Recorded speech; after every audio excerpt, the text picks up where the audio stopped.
এদিকে আবার ভারতীয় স্টাইলের দেশ দখল করার প্ল্যান করেছে শেখ হাসিনা। জুমার পরেই কঠিন অ্যাকশনে নামলো আওয়ামী লীগ দলটি। মাত্র 10 দিনের মধ্যে ভয়ানক কিছু ঘটনার প্ল্যান করেছে দলটি। হঠাৎ করেই বাংলাদেশের রাজনীতিতে বিশেষ পরিস্থিতি বিরাজ করছে, জরুরি পরিস্থিতি বিরাজ করছে, উদ্বেগ উৎকণ্ঠার পরিস্থিতি বিরাজ করছে। এই পরিস্থিতিটা তৈরি করছে বিএনপি মরণ কামড় দেওয়ার চেষ্টা করছে। পুলিশের যারা মারা গেছে তাদের বিচারই করা যাবে না এমন একটা ইনডেমনিটি নামক সার্টিফিকেট ওনারা দিয়ে দিলেন। ফলে এই যে সিনারিওটা, এই জাতীয় অবস্থায় শেখ হাসিনা তো তার স্টেটমেন্টে বলছেন যে সাজানো বানোয়াট ক্যাঙ্গারু একটা বিচার ব্যবস্থা।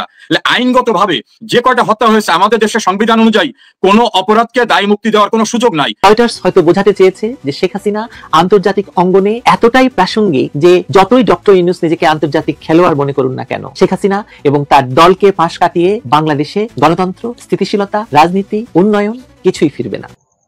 আসসালামু আলাইকুম প্রিয় দর্শক, নতুন একটা ভিডিওতে সবাইকে স্বাগতম। তো ইতিমধ্যেই আপনারা অনেকগুলো ভিডিওর অংশবিশেষ দেখেছেন। তো দেখে নিশ্চয়ই বুঝতে পেরেছেন যে ভিডিওটা আসলে কতটা গুরুত্বপূর্ণ এবং আকর্ষণীয় হতে চলেছে। তো চলুন কথা না বাড়িয়ে সম্পূর্ণ ভিডিওটা দেখে আসি। তো দেখার আগে বলবো, যারা আমাদের চ্যানেলটি এখনও পর্যন্ত সাবস্ক্রাইব করেননি দয়া করে সাবস্ক্রাইব করে দিন। যারা ইতিমধ্যেই করেছেন তাদের অসংখ্য ধন্যবাদ। তো চলুন একটি লাইক দিয়ে সম্পূর্ণ ভিডিওটা দেখে আসি। এদিকে আবার ভারতীয় স্টাইলের দেশ দখল করার প্ল্যান করেছে শেখ হাসিনা। জুমার পরেই কঠিন অ্যাকশনে নামলো আওয়ামী লীগ দলটি। মাত্র 10 দিনের মধ্যে ভয়ানক কিছু ঘটনার প্ল্যান করেছে দলটি। শেখ হাসিনার সাক্ষাৎকারকে কেন্দ্র করে, সাক্ষাৎকার নিতে চাওয়ার ইচ্ছা পোষণকে কেন্দ্র করে ঠিক সেই সময় আজকে সবাইকে অবাক করে দিয়ে যে ঘটনাটা ঘটালো রয়টার্স, মানে পৃথিবী বিখ্যাত সংবাদ মাধ্যম বার্তা সংস্থা রয়টার্স, তারা শেখ হাসিনার ইন্টারভিউ প্রকাশ করেছে। পুলিশের যারা মারা গেছে তাদের বিচারই করা যাবে না এমন একটা ইনডেমনিটি নামক সার্টিফিকেট ওনারা দিয়ে দিলেন। ফলে এই যে সিনারিওটা, এই জাতীয় অবস্থায় শেখ হাসিনা তো তার স্টেটমেন্টে বলছেন যে সাজানো বানোয়াট ক্যাঙ্গারু একটা বিচার ব্যবস্থা। আইনগতভাবে যে কয়টা হত্যা হয়েছে আমাদের দেশের সংবিধান অনুযায়ী কোনো অপরাধকে দায় মুক্তি দেওয়ার কোনো সুযোগ নাই। অতীতে বঙ্গবন্ধুর খুনিতে দেওয়া হয়েছিল, সেটা কিন্তু টেকে নাই। পঞ্চম সংশোধনী, সপ্তম সংশোধনী মামলা কিন্তু সুপ্রিম কোর্ট জাজমেন্ট দিয়ে বলছে কোনো অপরাধকেই দায় মুক্তি দেওয়ার সুযোগ নাই। ফলে যে ঘটনাটা ঘটে গেছে, এক পক্ষেটা চাপা দিতে চাচ্ছে আর আরেক পক্ষকে ফাঁসি দেওয়ার জন্য সাজানো বানোয়াট এবং একজন পুলিশের কর্মকর্তাকে এনে রাজসাক্ষী বানিয়ে তাকে দিয়ে স্টেটমেন্ট দেওয়া হচ্ছে। কাজে লিগালি যে প্রসেসটা হওয়া উচিত ছিল সেই প্রসেসটাও তো এখানে হচ্ছে না। সেটা কিন্তু শেখ হাসিনা খুব স্ট্রংলি বলেছেন। আমরা ডাউটি চেম্বারের মাধ্যমে আইসিসিতে যে কমপ্লেন করেছি সেখানেও কিন্তু একই কথাটা আমরা উল্লেখ করেছি। এরা ক্রমাগতভাবে একটি দক্ষিণপন্থী জোটের দিকে ধাবিত হচ্ছে, যে জিনিসটাকে পশ্চিমা বিশ্ব নিজেরা কখনো কখনো তাদের সরকার পেট্রোনাইজ করলেও পশ্চিমার যে গণমাধ্যম বা পশ্চিমাদের যে সিভিল সোসাইটি, তারা সবসময় ঘৃণা করে এসেছে র্যাডিকালাইজেশন। এই যে র্যাডিকালাইজেশনটা যখন বাংলাদেশে হওয়া শুরু হলো, তখনই কিন্তু বিদেশি সংবাদ মাধ্যম এবং বিদেশি সিভিল সোসাইটি বারে বারে প্রতিবাদ জানাতে শুরু করলো। ইভেন যে মাইকেল রুবিনের যে বক্তব্যটি আপনি খেয়াল করবেন, যে তিনি সরাসরি ট্রাম্পকে বলছেন যে বাইডেন সাহেব যে ভুল করে গেছে আপনিও সেম ভুল করবেন, এটা আমি আশা করি না। কারণ ডক্টর ইউনূসকে এখনই থামানো দরকার, তা না হলে বাংলাদেশ চরমভাবে একটি দক্ষিণপন্থী প্রতিক্রিয়াশীলদের হাতে চলে যাবে যখন আর সামলানোর সময় থাকে। সমরেজাল করিম, আপনাকে দিয়ে শুরু করি যে আওয়ামী লীগের নানা রকম তৎপরতা বিশেষ করে আন্তর্জাতিক পরিসরে খুব শক্তিশালী হয়ে উঠছে বা আওয়ামী লীগের তৎপরতা অত্যন্ত বেড়েছে বলে মনে হচ্ছে। যে ডাউটি চেম্বার্স, ব্রিটিশ একটি শীর্ষস্থানীয় চেম্বার, তারা আন্তর্জাতিক অপরাধ আদালতে আওয়ামী লীগের 400 নেতাকর্মী হত্যার দায়ে অভিযোগ দায়ের করেছেন। শেখ হাসিনা সাক্ষাৎকার দিয়েছেন তিনটি শীর্ষ গণমাধ্যমে। একেবারে যদি সাবের চৌধুরীর বাড়িতে গিয়ে 3 কূটনীতিকের উপস্থিত হওয়া থেকে শুরু করে 6 মানবাধিকার সংস্থার বিবৃতি দেওয়া থেকে শেখ হাসিনার সাক্ষাৎকার পর্যন্ত আসি, তাহলে কি এমনটা বলা যেতে পারে যে আওয়ামী লীগ গত 1 বছরের বেশি সময়ের মধ্যে আসলে আন্তর্জাতিক পরিসরে বড় বড় জায়গায় তাদের যোগাযোগ স্থাপন করে ফেলেছে? হ্যাঁ, ধন্যবাদ আপনাকে। দেখুন, আওয়ামী লীগের অ্যাক্টিভিটিস কিন্তু কখনো বন্ধ হয়নি।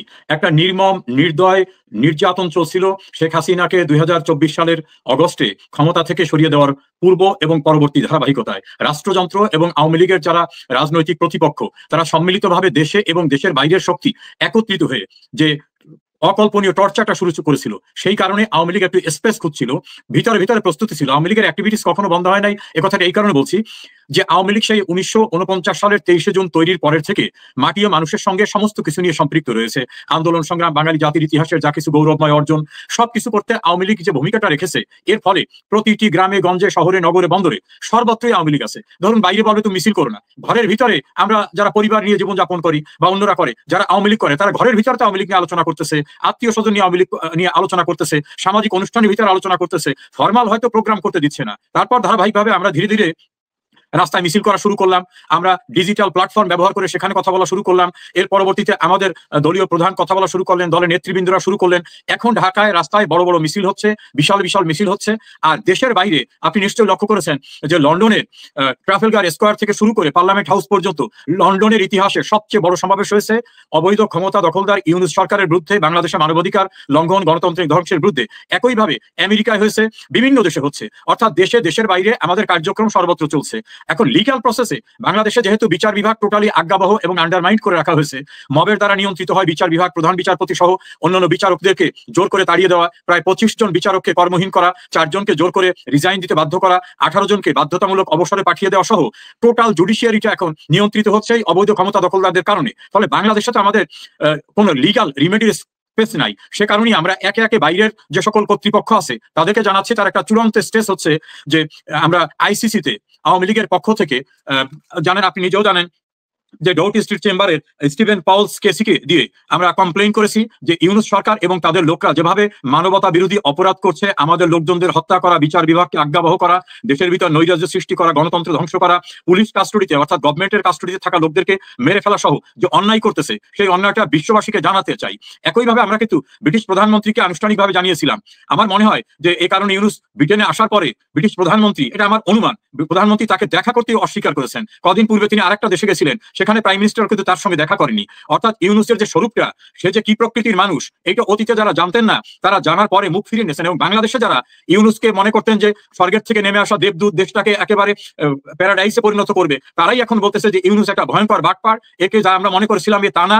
এখন সবাই বলতেছে শেখ হাসিনা হাজার গুণে ভালো ছিল। রাস্তার মানুষ বলতেছে, শেখ হাসিনার তীব্র বিরোধিতাকারী ব্যক্তিরা বলতেছে, যারা চরম বিরোধিতা শেখ হাসিনার করতো, ধরুন বিএনপি ঘরানার সাংবাদিক নেতা এম এ আজিজ, মাসুদ কামাল, মঞ্জুর ইসলাম পান্না, আপনি ধরুন রিসেন্টলি দেখা যাচ্ছে মোস্তফা ফিরোজ, এরকম অন্য যারা আছে, জিল্লুর রহমান, প্রত্যেকে এখন বলতেছে যে আওয়ামী লীগ আমলে যেটা হয়েছে হয় নাই, এখন এই আমলে সেই দুর্বৃত্তপনা হচ্ছে।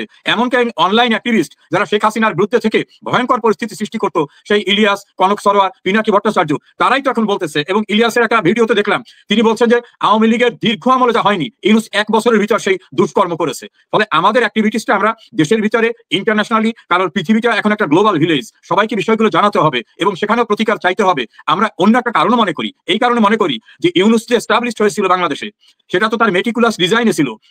আপনি হয়তো দেখেছেন ক্লিনটন ফাউন্ডেশনে তার বক্তব্যে নিজেই বলেছে যে হঠাৎ করে কিছু হয় নাই, মেটিকুলাস ডিজাইনের মধ্য থেকে এগুলো করেছি। আবার তার যারা সিপাহসালার, সেই হান্নান মাসুদ, তারপরে সজীব ভুইয়া, নাহিদ, এরা নিজেরাই বলছে যে আমাদের অস্ত্র তুলে নিতাম। আবার দেখবেন আর একটা ব্যক্তি, উনি ইউরোপে এই জামাতের মুখপাত্র রব মোল্লা সাহেব, আমি আপনাকে শোনাতে পারি, আমার কাছে ভিডিওটা আছে। তিনি বলছেন যে ইউনূসকেই ক্রেডিট দেওয়া উচিত, কারণ বিদেশে লবিং ফার্ম নিয়োগ করা, এই লবিস্ট নিয়োগ করা এবং লবিস্টকে টাকা দেওয়া, এটা ইউনূস সাহেব দিয়েছেন। সেই লবিস্টের মাধ্যমে যত তদবির, সেই টাকা তার। আর আমরা এটাও তো জানি যে ইউএস এইডের টাকা, সরোজদের ফ্যামিলির টাকা, এভাবে ইন্টারন্যাশনাল কনস্পিরেসির মধ্য থেকে শেখ হাসিনাকে সরাবার যে ঘটনাটা ঘটিয়েছিল, সেই ইন্টারন্যাশনাল কমিউনিটির কাছে আমাদের বিষয়গুলো তুলে ধরা প্রয়োজন। সে কারণে আমরা দেশে, দেশের বাইরে, আইনি লড়াইয়ে বাইরে যেটা স্কোপ আছে সেটা আমরা করছি। মঞ্জুরুল হক, আমি যদি ব্যারিস্টার সমর রেজাউল করিমের কথার সূত্রেই বলি, মানে তার কথার জোর এবং আমার মনে হয় যুক্তির জোরে পরিষ্কার যে তারা আন্তর্জাতিক ফোরামে একটা সক্রিয় অ্যাক্টিভিজম শুরু করেছেন এবং যুক্তি, প্রমাণ, দলিলাদি দেশের বাইরে উপস্থাপন করছেন। এই অবস্থাটায়, মানে যখন এগুলো আসলে টের পাওয়া যাচ্ছিল একরকম, সে সময়ে তিনটা শীর্ষ আন্তর্জাতিক গণমাধ্যমে শেখ হাসিনার সাক্ষাৎকার বেরিয়ে এলো। এবং সাক্ষাৎকারটা সাংবাদিক হিসেবে আপনি লক্ষ্য করবেন যে এমন একটা সময়ে যখন বাংলাদেশে যে শেখ হাসিনার সাক্ষাৎকার কিছুতেই নেওয়া চলবে না, এই নিয়ে জোর বিতর্ক চলছে সামাজিক যোগাযোগ মাধ্যমে, যেন শেখ হাসিনা দাঁড়িয়ে দাঁড়িয়ে ঘুরছিলেন যে তিনি সাক্ষাৎকার দেবেন। এবং কালকে সাক্ষাৎকারটা, বুধবারের সাক্ষাৎকার বের হওয়ার পরেও প্রেস সচিব ধমকে দিয়ে বলেছেন সাক্ষাৎকার নিলে শেখ হাসিনার অপরাধের কনটেক্সট মনে রাখতে হবে। কিন্তু সাক্ষাৎকারগুলো নিচ্ছে আন্তর্জাতিক গণমাধ্যম, তারা তো আসলে প্রেস সচিব মানে ধমকের মানে আওতার মধ্যে পড়েন না। তো এই পরিস্থিতিতে শেখ হাসিনার হঠাৎ এই যে সাক্ষাৎকার দেওয়ার সিদ্ধান্ত এবং তিনটি গণমাধ্যমে একসঙ্গে সাক্ষাৎকার প্রকাশ, সেটাতে আপনি মানে কিভাবে, কি তাৎপর্য ব্যাখ্যা করবেন আর কি বার্তা পেলেন? মানে উনি মূলত কি বার্তা দিতে চাইলেন? ধন্যবাদ। আমি এই বক্তব্য দেওয়ার আগে আমি একটু পেছনে চলে যাই 1 মিনিটের জন্য। সেটি হলো যে শেখ হাসিনা দিল্লিতে বা ভারতে আশ্রয় নেওয়ার পরে আমাদের এখানে মিডিয়াতে, ইউনূসের প্রভাবিত মিডিয়াতে এক ধরনের প্রচার চালানো হলো, নেগেটিভ প্রচার। সেটি হলো যে শেখ হাসিনাকে ওখানে বন্দী করে রাখা হয়েছে, তার কোনো কথা বলার অধিকার নেই, তার কারোর সাথে দেখা করার অধিকার নেই। কিন্তু আমরা মাঝে মাঝেই জানতাম যে কয়েক মাস পরেই শেখ হাসিনার সঙ্গে ভারতের যে national defence adviser mister Ajit Doval, তিনি কথা বলতেন। এমনকি তার সাথে ভারতের পররাষ্ট্রমন্ত্রীও একাধিকবার কথা বলেছে। এবং সর্বশেষে এসে এবছরের জুন মাসে এসে তিনি তার কিছু দলীয় নেতাকর্মীর সাথে কথা বলেছেন। এই কথাগুলো কিন্তু বলেছেন, এই জিনিসগুলো কিন্তু আমাদের মিডিয়াতে আসতো না। আমাদের মিডিয়াতে আসতো হচ্ছে যে তাকে বন্দি করে রাখা হয়েছে, তার বাক স্বাধীনতা নাই, তাকে কোথায় রাখা হয়েছে কেউ জানে না। কিন্তু আমরা ক্রমশ টের পাচ্ছিলাম ধীরে ধীরে তিনি বক্তব্য দেওয়া শুরু করেছেন। প্রথমে অডিও, তারপরে ভিডিও, দলীয় নেতাকর্মীদের সাথে তিনি ভিডিও কনফারেন্স করেছেন। এরপরে রেজাউল ভাই যেটি বললেন যে আইসিসিতে যে আপিলটি করা হয়েছে, যে মামলাটি রুজু করা হয়েছে, সেই জায়গাটার জন্য যে কাগজপত্রগুলো, সেগুলো কিন্তু তিনি অনেক কিছু কাগজপত্র সাপ্লাই দিয়েছেন। সুতরাং তিনি ওখানে বসে বসে শুধুমাত্র হাওয়া খাচ্ছেন আর বসে বসে সংবাদপত্র পড়ছেন, ব্যাপারটা এরকম নয়, আমরা যেটি জানি।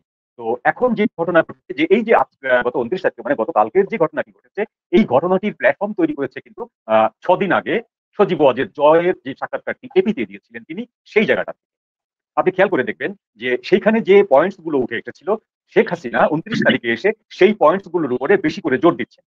কোন পয়েন্টস গুলো এসেছিল? প্রথমত যদি আমরা ধরি নাম্বারিং করে, 1 নম্বরে এসেছিল যে এই নভেম্বর মাসের 13 তারিখে তার বিরুদ্ধে রায়ের যে তারিখ ঘোষণা করা হবে, তার মামলা চলছে যে আইসিটিতে, সেই মামলার তারিখ ঘোষণা করা হবে, এইটি উনি সরাসরি নাকচ করেছেন। এই আদালত এবং এর কর্মকাণ্ডকে সরাসরি তিনি অবৈধ বলেছেন, অর্থাৎ এখান থেকে তিনি স্টার্ট করলেন। এরপরে তিনি 2 নম্বরে যে বলেছেন যে আমাদের 24 জুলাইয়ের যে সময় যে তার বিরুদ্ধে যে কথাগুলো বলা হয় যে তিনি খুনের নির্দেশদাতা, তিনি সরাসরি তার হুকুমে মানুষ খুন করা হয়েছে, সেটি তিনি সরাসরি অস্বীকার করেছেন। এবং পাশাপাশি এটি বলেছেন যে প্রথম যে ইনসিডেন্টটি ঘটে রংপুরে, সেইটার যে বিচার বিভাগীয় তদন্ত করার জন্য তিনি নির্দেশ দিয়েছিলেন, সেইটি কেন বন্ধ করা হলো, সেইটি ইউনূস সরকার কেন বন্ধ করলেন।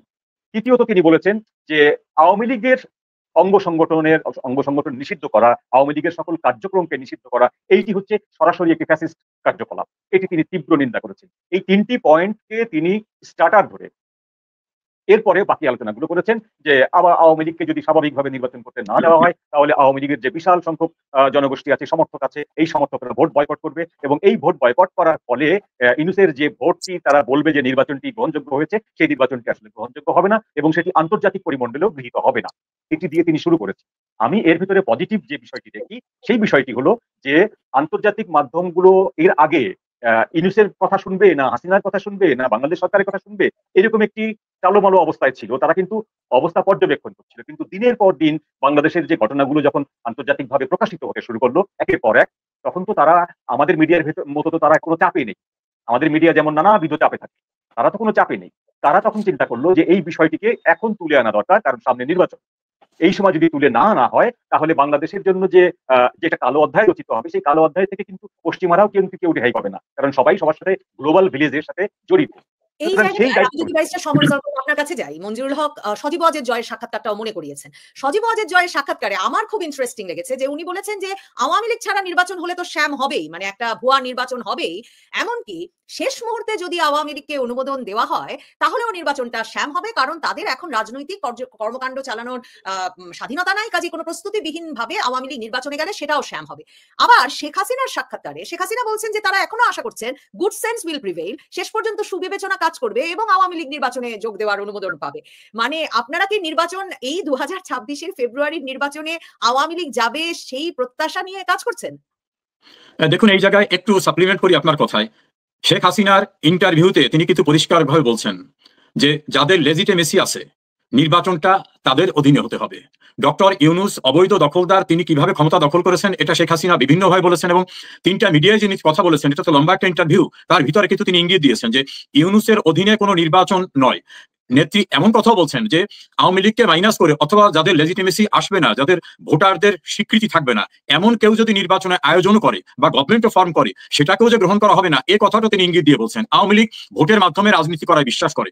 দেখুন, একটু পিছনে মনে করিয়ে দিই, 1969 সালে গণ অভ্যুত্থানের সময় বিভিন্ন রকম রাজনৈতিক দল, তখন কিন্তু চাইনিজপন্থী রাজনৈতিক দলরা খুব স্ট্রং ছিল বাংলাদেশে, আর মুসলিম লীগাররা, আওয়ামী লীগ, এই 3টি ধারা। তখন মস্কোপন্থী কমিউনিস্টরা এত স্ট্রং ছিল না। তখন কিন্তু মাওলানা আব্দুল হামিদ খান ভাসানী এবং তার অনুসারী যারা কট্টর চাইনিজপন্থী, এরা কিন্তু বলছিল যে না, এই নির্বাচনে যাওয়া যাবে না, কারণ এটা হবে 2 কুকুরের লড়াই। মনে রাখবেন, তারা এই কথাটা বলছিল। বঙ্গবন্ধু বলছিল যে নির্বাচনের মাধ্যমেই জনগণের ম্যান্ডেট আমাদের পক্ষে আছে কিনা সেটা ডিসাইড না করলে আমরা কিভাবে বলবো যে আমরাই অথরিটি। তখন কিন্তু 70-এর নির্বাচনে যাওয়ার কারণে নিরঙ্কুশ সংখ্যাগরিষ্ঠতা পাওয়ার ফলে কথা বলার সুযোগ হলো যে আমরাই হচ্ছি জনগণকে রিপ্রেজেন্ট করার অ্যাকচুয়াল অথরিটি। শেখ হাসিনাও সেটা মনে করেন যে নির্বাচনের মাধ্যমে দেখাতে হবে জনগণ কার পক্ষে আছে, কারণ অতীতে বাংলাদেশের তাত্ত্বিকরা রাতে টেলিভিশন গরম করা, প্রেস ক্লাবের সামনে 15 জন বক্তা, সামনে 10 জন শ্রোতা, তারা খালি বলতেন জনগণের ভোটের অধিকার দিতে হবে। আর একটা সুন্দর শব্দ ছিল, আমার ভোট আমি দেবো, যাকে খুশি তাকে দেবো। এই জায়গায় শেখ হাসিনা বিশ্বাস করেন যে হ্যাঁ, আমিও মনে করি ভোট মানুষ যেখানে দিতে চায় সেখানে দেওয়ার সুযোগ দিতে হবে। সে কারণে নির্বাচনে যাওয়ার পক্ষে আওয়ামী লীগ। কিন্তু সেই নির্বাচনটা যদি মেটিকুলাস ডিজাইনের নির্বাচন হয়, সেই নির্বাচনটা যদি হয় সাজানো নির্বাচন, সেই নির্বাচনের অধীনে তো আওয়ামী লীগ অবশ্যই যাবে না, বরং যে নির্বাচনটা নিরপেক্ষভাবে জনগণ ভোট দিতে পারবে এমন একটা নির্বাচনে যাওয়ার জন্য আওয়ামী লীগ প্রস্তুত আছে। এটাই তিনি তার কথার ভিতরে বলেছেন। হঠাৎ করেই বাংলাদেশের রাজনীতিতে বিশেষ পরিস্থিতি বিরাজ করছে, জরুরি পরিস্থিতি বিরাজ করছে, উদ্বেগ উৎকণ্ঠার পরিস্থিতি বিরাজ করছে। এই পরিস্থিতিটা তৈরি করছে বিএনপি। বিএনপি মরণ কামড় দেওয়ার চেষ্টা করছে। বিএনপি রাজনীতিতে আরেকটি 111 ঘটানোর চেষ্টা করছে। হিয়ার 111 মিনস ইউনূসকে হটাও, ইউনূসকে সরাও, সেনা সমর্থিত অন্য কারো মাধ্যমে একটা তত্ত্বাবধায়ক সরকার কায়েম করো।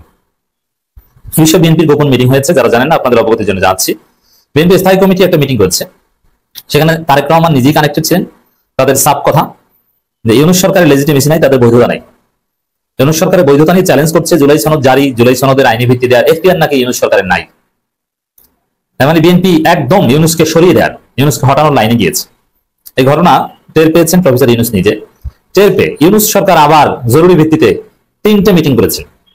একটা হচ্ছে তার উপদেষ্টাদের নিয়ে, আরেকটা হচ্ছে উপদেষ্টাদের মধ্যে বাছাইকৃতদের নিয়ে, আরেকটা হচ্ছে ওই সেনাপ্রধান বাদে অন্যান্য বাহিনীর প্রধান, বিশেষ করে পুলিশ টুলিশ যারা আছে এদেরকে নিয়ে। যে বিএনপি থ্রেট দিয়েছে, যার সরল কথা ইউনূসের লেজিটিমেসি নাই, সে জুলাই সনদের আইনি ভিত্তি চাইলে তাকে সরিয়ে দেওয়া হবে। এবং বিএনপি তো নির্বাচনে হারু পার্টি, অতএব নির্বাচনে তারা ঝামেলা করতে পারে। অতএব এগুলো কিভাবে মোকাবেলা করা যায়, বিএনপি সম্ভাব্য নাশকতা কিভাবে মোকাবেলা করা যায়, এই জন্য প্রফেসর ইউনূস জরুরি মিটিং করেছেন এবং সিদ্ধান্ত নিয়ে জানিয়ে দিয়েছেন আসিফ নজরুলের মাধ্যমে, প্রেস সচিব শফিকুল আলমের মাধ্যমে, যে না, যে কোনো পরিস্থিতি মোকাবেলা করব, ঘরে বাইরে বিভিন্ন জায়গা থেকে বড় বড় আঘাত আসতে পারে, তবে যে কোনো আঘাত মোকাবেলার জন্য আমরা প্রস্তুত। তো বিষয়টা দাঁড়ালো এরকম যে বিএনপি সুনির্দিষ্টভাবে সুস্পষ্টভাবে 111 ঘটাতে চায়, দ্যাট মিনস ইউনূসকে হটিয়ে। কিন্তু ইউনূস তার সরকার বাহিনী সর্বোপরি জনগণকে নিয়ে রেডি যে না, সংস্কার করবে, জুলাই সনদ বাস্তবায়ন করবে, গণভোট হবে, এরপরে জাতীয় নির্বাচন হবে। অতএব দর্শক, এখন বিএনপি সুনির্দিষ্টভাবে সুস্পষ্টভাবে বিয়ন্ড রিজনেবল ডাউট ভারতের রাজনীতি করছে।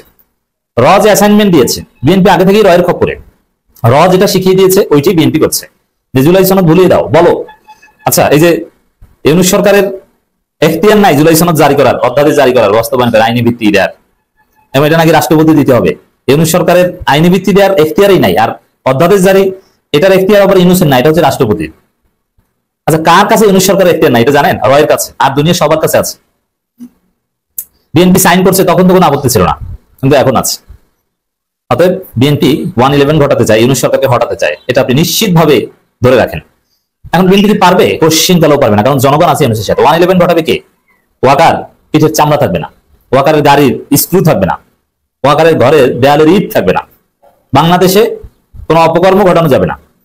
হ্যাঁ, বিএনপির ভিন্ন মত থাকতে পারে, সেটা জনগণের কাছে যে গণভোট, জাতীয় নির্বাচন, সেখানে তারা ইউনূস বিরোধী বা বিভিন্ন ম্যানিফেস্টো দেখ যে আমরা ইউনূসকে অবৈধ মনে করি, আমরা ক্ষমতায় আসলে ইউনূসের বিচার করব। আপনি এইভাবে রাজনীতি করেন, কিন্তু পর্দার অন্তরালে অবৈধ প্রক্রিয়ায় কাউকে হটিয়ে 111 মতো অবৈধ কিছু ঘটাবেন, এটা বাংলাদেশে আপনি কখনো পারবেন না। বিএনপি এখন ওইটা চায়। এই বিএনপি যে 111 ঘটাতে চায় তার সপক্ষে আরো দলিল আছে। মুজিবুর রহমান মঞ্জু একটা কথা বলেছেন, এবি পার্টির চেয়ারম্যান, ঐক্যমতে পৌঁছাতে ব্যর্থ হলে প্রধান উপদেষ্টাকে পদত্যাগ করতে হতে পারে এবি পার্টি।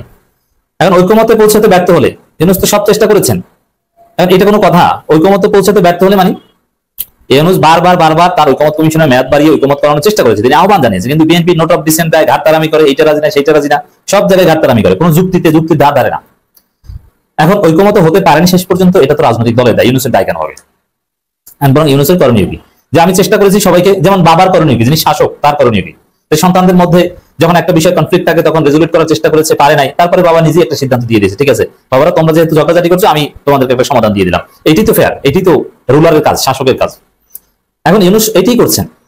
বিএনপি, জামাত, অন্যান্য দল, এনসিপি সবাই ঐক্যমত হতে পারেনি, ইউনূস সর্বোচ্চ চেষ্টা করেছেন যে বাবারা তোমরা নিজের একটা ঐক্যমতে আসো, পারেনি, এখন আমি ঠিক করে দিই, এখন এটা ঠিক করে দিচ্ছেন। তিনি তো শাসক সুলভ, অভিভাবক সুলভ আচরণ করছেন, তাকে পদত্যাগ করতে হবে কি মামুবাড়ি আবদার? না, এটা ভুল। এখন এই যে শব্দটা, এখন এটা পদত্যাগ করতে হতে পারে, এখন এবি পার্টি যে পদত্যাগ চায় এটা নট নেসেসারি, কিন্তু হতে পারে বা এরকম বিষয় আসতে পারে, এটা ইঙ্গিত দিয়েছেন। দেখেন মুজিবুর রহমান মঞ্জু, তিনি হয়তো ছোট্ট একটা দলের চেয়ারম্যান, কিন্তু তার রাজনৈতিক বুঝ, তার অ্যানালাইসিস, তার টেক অনেক উঁচু এবং তার যোগাযোগ অনেক গভীরে, ডিপ স্টেট থেকে শুরু করে আন্তর্জাতিক সম্পর্কে অনেক গভীরে তার বোঝাপড়া রয়েছে, চলাফেরা রয়েছে, ইন্টারাকশন রয়েছে। এমনি এমনি জামাত থেকে পদত্যাগ করে একটা দল করার সাহস করেনি। মুজিবুর রহমান মঞ্জু অনেক বড় কিছু, তিনি অনেক কিছু জানেন, ডিপ স্টেটের ভিতরে অনেক খবর জানেন। সেই পিনাকি ভট্টাচার্যদের কিভাবে দেশ ত্যাগ করতে সহায়তা করেছিলেন দেখেছেন না? এই মুজিবুর রহমান মঞ্জু গভীর জ্বরের মাছ। এই মঞ্জু বলেছেন যে পদত্যাগের প্রশ্নটা আসতে পারে, দ্যাট ইজ ভেরি সিরিয়াস। এটার সাথে আমি রিলেট করতে চাই যে এটা আসলে বিএনপি পদত্যাগের দাবি তুলবে এবং সেনাপ্রধানের মাধ্যমে চাপ দেবে যে এই তো গৃহযুদ্ধ লেগে যাচ্ছে, সমস্যা হচ্ছে, বিএনপি একটু হুমকি ধামকিমূলক কথাবার্তা বলবে, ইউনূস সরাও, ইউনূস হটাও, ইউনূসকে পদত্যাগ করো, এই জিকির বিএনপি আনতে পারে। ওইটাই হবে 111। আর জনগণ কি করবে? 111 ঠেকানোর দাবিতে রাজপথে থাকবে। বিএনপি ইউনূসের পদত্যাগ চাইবে আর জনগণ 111 ঠেকানোর দাবিতে রাজপথে থাকবে, 111 ঠেকিয়ে দিবে। ওই যেরকম তুরস্কে জনগণ ট্যাঙ্কের সামনে শুয়ে থেকে সেনা অভ্যুত্থান ঠেকিয়ে দিয়েছিল, ওরকম জনগণ রাজপথে শুয়ে থেকে, রাজপথে অতন্দ্র প্রহরীর ভূমিকা পালন করে 111 ঠেকিয়ে দিবে। অতএব আমরা সুনির্দিষ্টভাবে, সুস্পষ্টভাবে বলতে পারি, গণভোট ঠেকাতে, জুলাই সনদ বাস্তবায়ন ঠেকাতে রয়ের প্রেসক্রিপশনে, ভারতের প্রেসক্রিপশনে বিএনপি বাংলাদেশে বিশৃঙ্খলা সৃষ্টি করতে পারে। আবার সেই বিশৃঙ্খলা মোকাবেলা করতে ইউনূস সরকার রেডি। আর সেই বিশৃঙ্খলার ম্যানিফেস্টেশন হতে পারে সেনাপ্রধানের মাধ্যমে একটা 111 তৈরি করার চেষ্টা। বিএনপি এখন সেই পথেই হাঁটছে। তো প্রিয় দর্শক, আশা করছি সম্পূর্ণ ভিডিওটা মনোযোগ দিয়ে দেখেছেন। তো দেখে কি বুঝলেন, কি জানলেন, আপনাদের গুরুত্বপূর্ণ মতামতগুলো আমাদের কমেন্ট বক্সে জানিয়ে দিন। পারলে ভিডিওটা শেয়ার করে অন্যকে দেখার সুযোগ করে দিন। আবারও বলছি, যারা আমাদের চ্যানেলটি এখনো পর্যন্ত সাবস্ক্রাইব করেননি, দয়া করে সাবস্ক্রাইব করে দিন। যারা ইতিমধ্যেই করে দিয়েছেন তাদের অসংখ্য ধন্যবাদ। সবাই ভালো থাকবেন, সুস্থ থাকবেন। আল্লাহ হাফেজ।